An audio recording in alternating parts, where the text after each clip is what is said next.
Hi guys, welcome back to another fragrance review on this channel and thanks so much for tuning in again. Now in today's video I want to talk about HARAMAIN Signature Bleu, which is a fragrance that is kind of inspired by Bleu de Chanel, which is a very popular men's fragrance.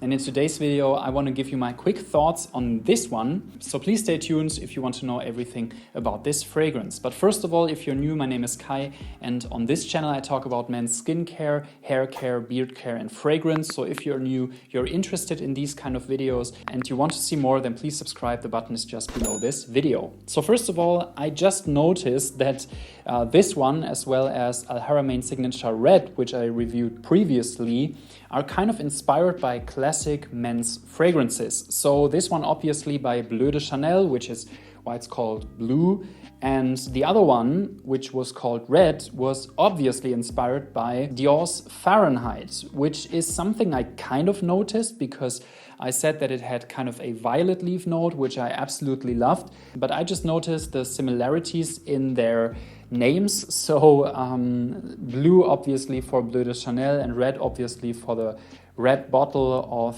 Fahrenheit. I feel kind of dumb now for taking so much time to notice this, but anyways, this one is inspired by Bleu de Chanel. It has a very similar DNA, so it's citrusy in the top notes and then with a woodsy base. But it has an awesome performance, especially for the price, because this is kind of a cheap fragrance for around 50 bucks.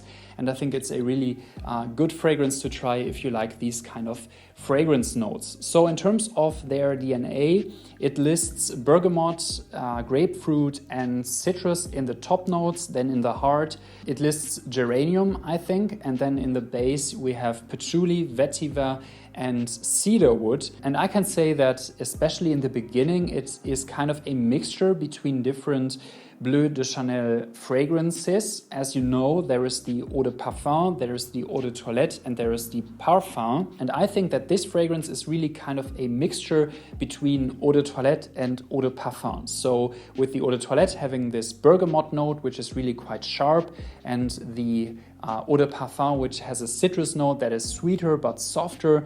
I think we are missing the sharpness in this one. We are missing the overall sweetness. So it's a fresh fragrance, really very fresh, but without being too sharp. And that's what I would describe this as. So imagine just having a mixture between eau de parfum and eau de toilette of the Bleu de Chanel and then with a relatively classical woodsy base. So there is not much to say about this. However, in this fragrance, I also smell some ambroxan. So that's the ingredients that made Dior Sauvage so popular. It's kind of a watery and ocean-like note that can be spotted in a whole lot of different fragrances, and in this one I spot it as well, although it's not listed in the fragrance notes. So I feel that this has even some vibes of Dior Sauvage to it, although I wouldn't say it's a Sauvage-inspired fragrance, it's more of the Bleu de Chanel.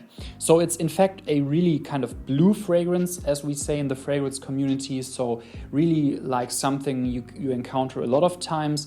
But I think that the good side of this is actually its performance, because it lasts around 8 hours, which is crazy for a freshie. Its projection is definitely good, so it's not crazy beast mode, but it's still good and it does work really quite well for a couple of hours. And since the original Eau de Toilette by Bleu de Chanel to me was missing a lot of performance after like 4 hours, I would say that this is really a quite good alternative. However, you have to like this kind of fragrance DNA. So if you feel like Bleu de Chanel has seen its best times and you wouldn't wear it today anymore, then this is probably something you should not get, because it's really not super inspired, so it's not a crazy new fragrance. It's just a very good inspired by fragrance of a very popular men's cologne. One thing I have to say before I finish this video is that just like with the red one, a part of the spraying mechanism got stuck in my cap because it's a really snug fit,